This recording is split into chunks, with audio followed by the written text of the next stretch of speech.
আওয়ামী লীগ সভাপতি প্রধানমন্ত্রী শেখ হাসিনার কারাবন্দী দিবস আজ ২০০৭ সালের ১৬ জুলাই। এখন জন্ম সনদ দিয়ে খোলো বিকাশ স্টুডেন্ট অ্যাকাউন্ট, নিজের বিকাশ নিজে কর।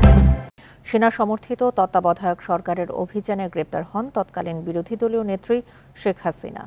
কয়েকটি মামলায় দীর্ঘ ১১ মাস সংসদ ভবন চত্বরে স্থাপিত বিশেষ কারাগারে বন্দী রাখা হয় তাকে। পরে জরুরি অবস্থার মধ্যেই দেশজুড়ে নিয়মতান্ত্রিক আন্দোলন ও প্রতিবাদের মুখে এবং উন্নত চিকিৎসার প্রয়োজনে জামিনে মুক্তি পান তিনি। মুক্তি পেয়ে চিকিৎসার জন্য যুক্তরাষ্ট্রে যান শেখ হাসিনা। সেখানে চিকিৎসাধীন অবস্থায় তাঁর অস্থায়ী জামিনের মেয়াদ কয়েক দফা বাড়ানো হয়।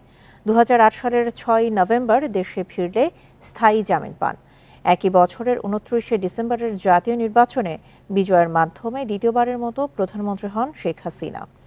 দিনটিকে গণতন্ত্র অবরুদ্ধ দিবস হিসেবে পালন করে আওয়ামী লীগ এবং এর সহযোগী ও ভ্রাতৃপ্রতিম সংগঠনগুলো। দিনটি উপলক্ষে আজ বিভিন্ন কর্মসূচি রয়েছে।